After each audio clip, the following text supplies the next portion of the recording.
গায়ে দেশের পতাকা জড়িয়ে কালিয়াচকের সন্তান এই মুহূর্তে বিশ্ব পাড়ি দেওয়ার পর গলায় তিনটা মেডেল। এই মুহূর্তে দেখছেন বিগ ব্রেকিং নিউজ। কালিয়াচক বাসী হিসাবে আমরা খুব গর্বিত। কালিয়াচকে এরকম সম্পদ রয়েছে। ও বিভিন্ন জায়গা থেকে মেডেলগুলো নিয়ে এসছে, তাদের পাশে থাকবেন তো? পার্টির একজন আমি কালিয়াচকের প্রেসিডেন্ট, তাদের জন্য 24 ঘন্টা দরজা খোলা রয়েছে। ইন্টারন্যাশনাল খেলে আসলাম নেপাল থেকে। আজকে 3টা মেডেলে আমি ফার্স্ট পজিশনে এসেছি। 100 মিনিট 200 মিনিট 400 মিটার। নাম তোমার? আমার নাম হচ্ছে সাইরিন পারভিন, তবে আমার ডাক নাম হচ্ছে সুনি। আমার বাবার নাম হচ্ছে হাফিজুল শেখ। বাড়িটা? বাড়ি হচ্ছে কালকাপুর কবিরাজপাড়া। এই মুহূর্তে আমি দাঁড়িয়ে কালিয়াচকের চৌরঙ্গি স্ট্যান্ডে।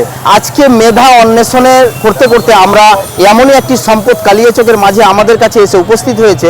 আমি তার কাছে কিছু বার্তা শুনে নেওয়ার চেষ্টা করব। আমি আগে থেকে প্র্যাকটিস করতাম, এখনো প্র্যাকটিস চালিয়ে যাচ্ছি, এভাবে এগিয়ে যেতে চাই। গলায় তিনটে গোল্ড মেডেল অলরেডি অর্জন করে কালিয়াচকের মাটিতে আজ পদার্পণ করেছে। আমরা তার কাছে আরো কিছু জানতে চাইবো, কোন কোন স্টেটের ছেলে মেয়েগুলো এখানে অংশগ্রহণ করেছিল। আমাদের ওয়েস্ট বেঙ্গল, হরিয়ানা, পাঞ্জাব, রাজস্থান। পশ্চিমবঙ্গের মধ্যে থেকে তোমরা কতজন গোল্ড মেডেল অর্জন করতে পেরেছো? পশ্চিমবঙ্গে থেকে সবাই প্রায় গোল্ড মেডেল নিয়েছে, তবে একজন সেকেন্ড পজিশন। আগামী দিনে তোমার প্রচেষ্টা কি রয়েছে? এশিয়ান গেমসে আমরা গুরুত্বপূর্ণ একটি কথা, আমরা শিক্ষার মাধ্যমে বিভিন্ন জায়গায় বিভিন্ন প্রচেষ্টার মাধ্যমে আমরা জায়গা দখল করতে পারি। আমরা পলিটিক্সের ক্ষেত্রে আমরা বিভিন্ন জায়গাতে বিভিন্ন কর্মের জায়গাতে পৌঁছাতে পারি। কিন্তু এই যে খেলার মাধ্যমে নিজেকে সুনামের জায়গাতে তুলে নেওয়া যায়, খেলার মাধ্যমে দেশের আন্তর্জাতিক মানের পুরস্কার অর্জন করা যায়, তারই একটি প্রমাণ্য প্রচেষ্টা কালিয়াচকের মাটি থেকে সাইডের মুখ থেকে আমরা শুনে নিলাম। বিশেষ প্রতিবেদন আপনারা আগে দেখতে থাকুন।